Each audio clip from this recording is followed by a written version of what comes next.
Welcome to a Bible Talk Easter special. I'm your host, Sunny G, and today we'll be reading The Life of Jesus Christ, A Journey Through the Eyes of God, Part 2.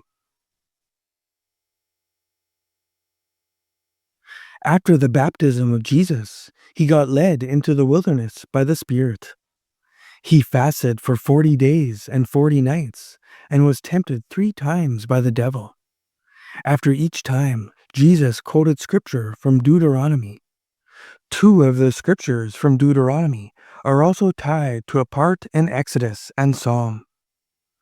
The devil tells Jesus to turn the stones into bread. Jesus then quotes Deuteronomy. He humbled you, causing you to hunger, and then feeding you with manna, which neither you nor your ancestors had known, to teach you that man does not live on bread alone, but on every word that comes from the mouth of the Lord. Deuteronomy 8, verse 3. Manna was an edible substance which God provided for the Israelites during their travels in the desert. As it is written, the people of Israel call the bread manna.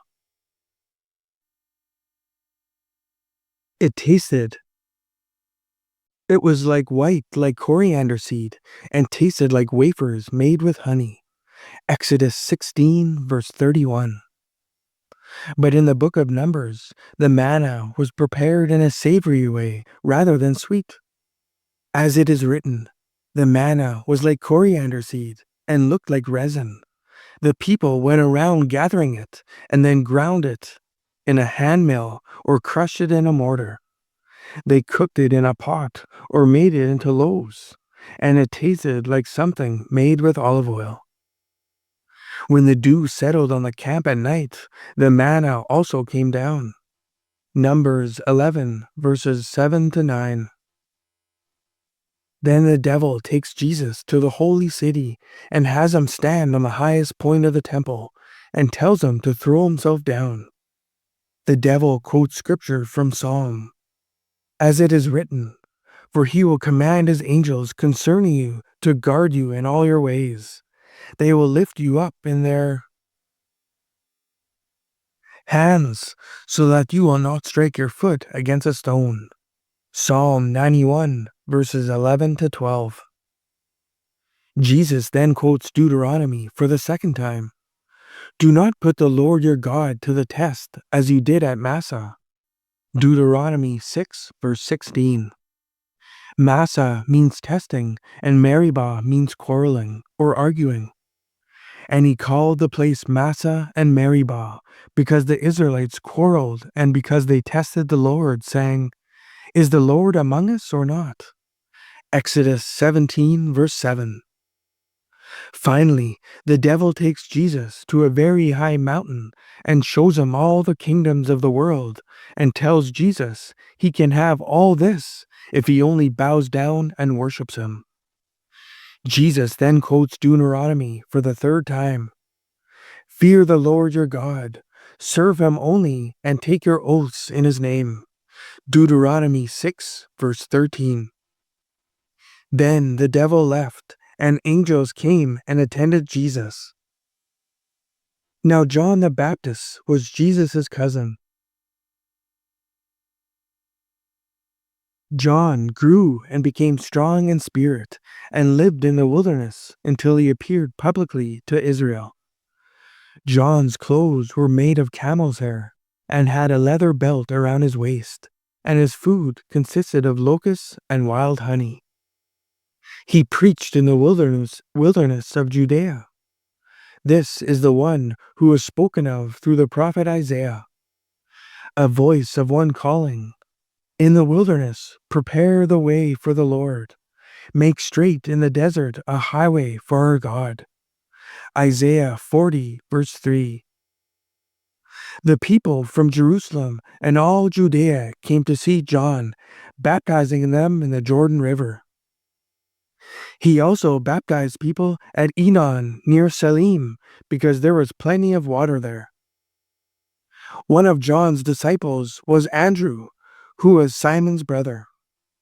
Out of Jesus' 12 disciples, Andrew was the first one to see Jesus. Andrew then runs and tells his brother Simon that they have found the Messiah. He then brings Simon to Jesus. Jesus then tells Simon his name will now be Peter. After they caught no fish all night, Jesus told them to throw their nets back in, and they caught so many fish the boat began to sink. Jesus seen the other pair of brothers there also, John and James, the sons of Zebedee. He approached them and told them to follow him. John and Peter were the two leaders of the 12 and were both competitive. Shortly after, Jesus met Philip, who then went and told Nathanael. But he didn't believe him and told Philip if anything good can come out of Nazareth. Jesus then approached Nathanael and told him he seen him under the fig tree before Philip called him. And he believed and followed Jesus. A while later, Jesus approached a tax collector named Matthew, and Jesus tells him to follow him. Then sometime later, Jesus and his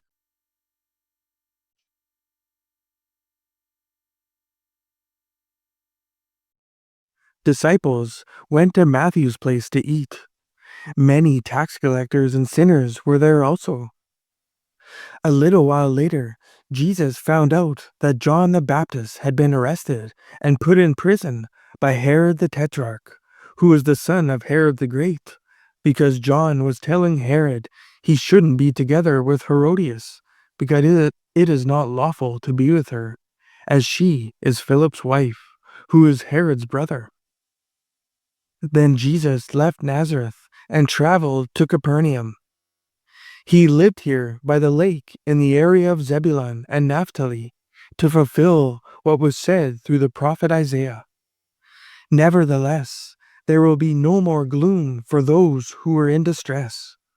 In the past, he humbled the land of Zebulun and the land of Naphtali, but in the future, he will honor Galilee of the nations by the way of the sea beyond the Jordan. The people walking in darkness have seen a great light.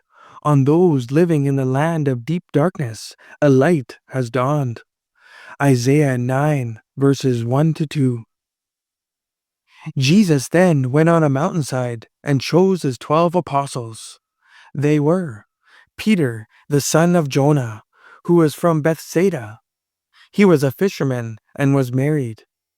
He was one of the main leaders of the 12. Andrew, who is Peter's brother, and was also from Bethsaida. John and James, who were the sons of Zebedee.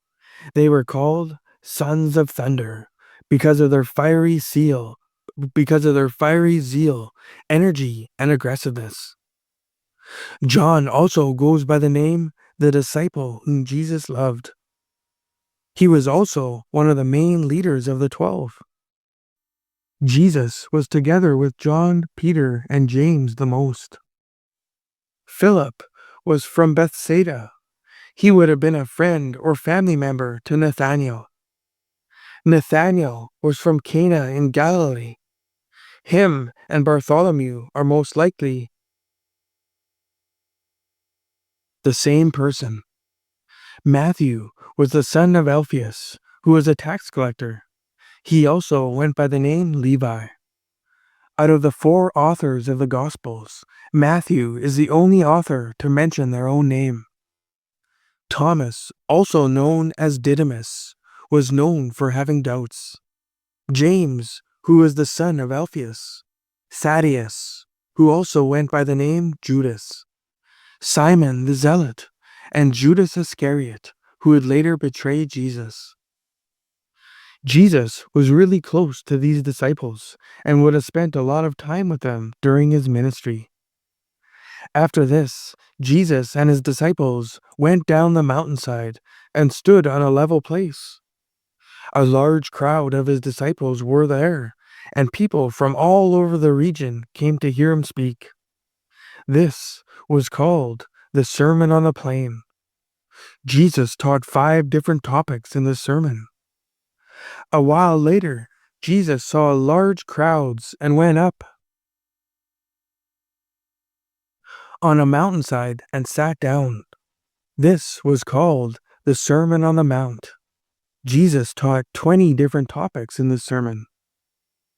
Jesus spoke his teachings to many crowds during his ministry. Many times he would talk to his disciples and teach them everything the Father told him to say. He would teach them how to live life and how not to live life. Jesus told his disciples he would make them fishers of men. He would use a lot of metaphors when he spoke and would speak in parables to the people and his disciples. He spoke in parables because the knowledge of the secrets of heaven has been given to only those who believe and has been hidden in disguise for those who don't. But many times, Jesus would get frustrated with his disciples as they would be clueless to what Jesus was talking about, and he would have to explain himself.